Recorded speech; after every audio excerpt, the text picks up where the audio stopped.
so let's talk about leveraging I opportunities. think we're both laughing for the same reason. Because both my daughter and your son both ended up with as many elective credits as they ended up with academic credits. They did. And we Not were like, more. how are we going to tell them that, More. that they did so much? So the child that I have been Mhm. speaking most about, Mhm. the one who's now in college, who didn't ever want to go to college, when it came time to actually write his graduation stuff, and I started pulling together his credit hours, and there's a minimum number of credit hours that's expected for a high school diploma. 23. But so I started pulling together his credits and started putting it all in the worksheet and adding things up. And I did not want to tell my child how many credits he had earned. He thought he had not He been. would have noped out, even though he had He some would have specific noped out, things even though that there he still were- had to do. He still had to go back and get that extra math because one of the schools he decided he wanted to apply to was University of Georgia. So he needed to go add an extra math.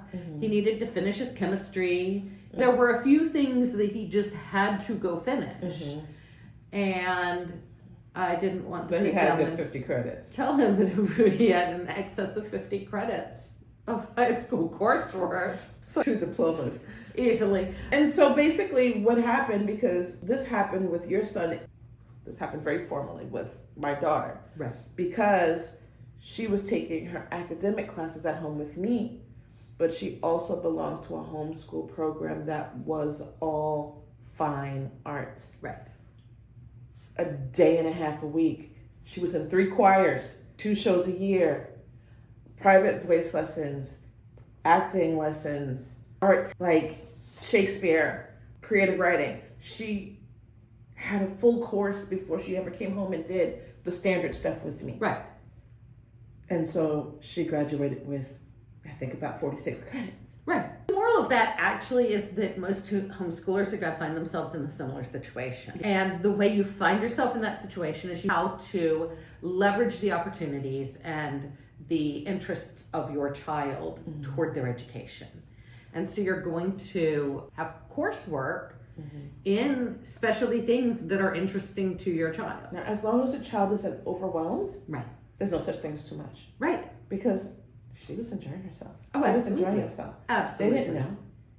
I had another... To the point that my child thought that he would not be successful in college because he felt like he had not gotten an education, despite the fact that he had been writing on a college level for 3 years. Right.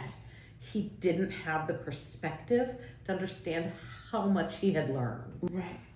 And the one child whose portfolio I was doing got upset with me and their parent and said, stop monetizing my joy. This is what makes you unique. Why? Tell you. You don't have to look at it. Look at what we're doing. Look put away. it in the portfolio. So places that a lot of times you can find these, they're usually elective credits. Though sometimes some of them can wind up being core subject credits. Like if you have a student that's heavy into robotics, that's going to be a science engineering. A child who's read everything Shakespeare's done and acted in half of them. That's going to be a several language Shakespeare arts credit. You get, if you've acted in 4 Shakespeare shows, guess what? You have at least 1 credit in understanding Shakespeare as a language arts class. You can do, that can happen through internships, apprenticeships. Yes. It can happen through extracurricular activities, Civil Air Patrol. Yeah. If you're doing that, there's all kinds of aeronautic testing that happens as you level and rank up through that. Did your And son get credit for flying a plane? I don't know that we gave him credit for flying a plane. But for somebody who is actually pursuing that, who actually does the different levels and goes through the material that they need to go through, and they take each of those tests and pass them, then that's gonna be at least a half credit. You might have volunteer leadership things that kids are doing. My child and a bunch of his friends have competitively performed in speech and debate. Right.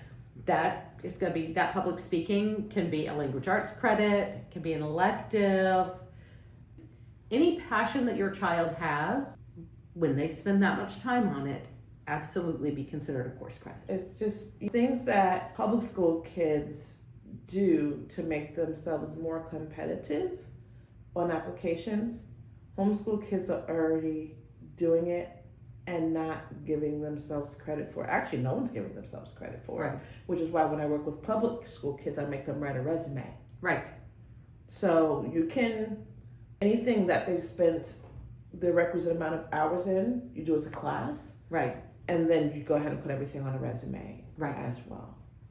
Absolutely. Because so this is probably a good time to mention the myth about the well-rounded student.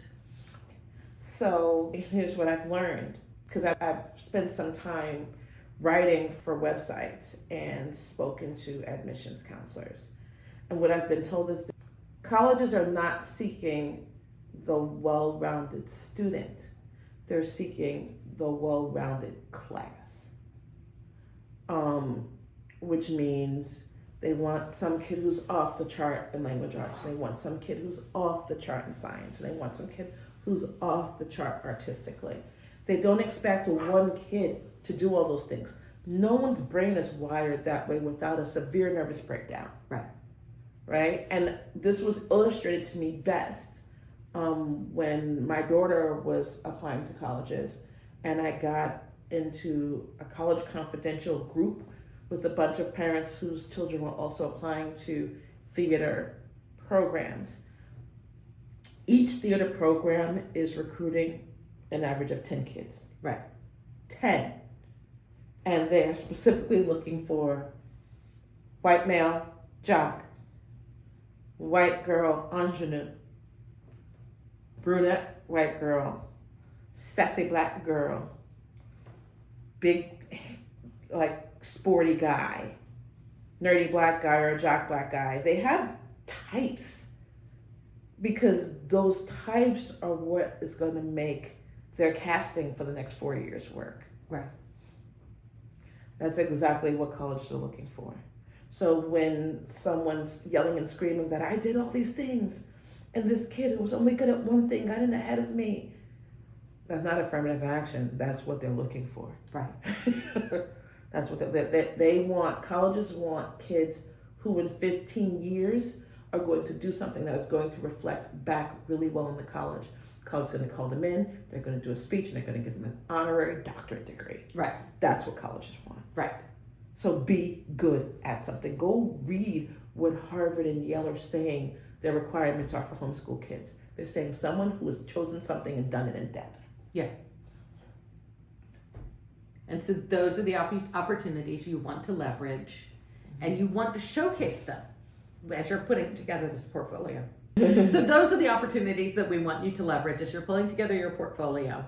And we're going to show you, when we actually put that portfolio together, how to highlight those things so that the person who's looking at it sees your strongest thing.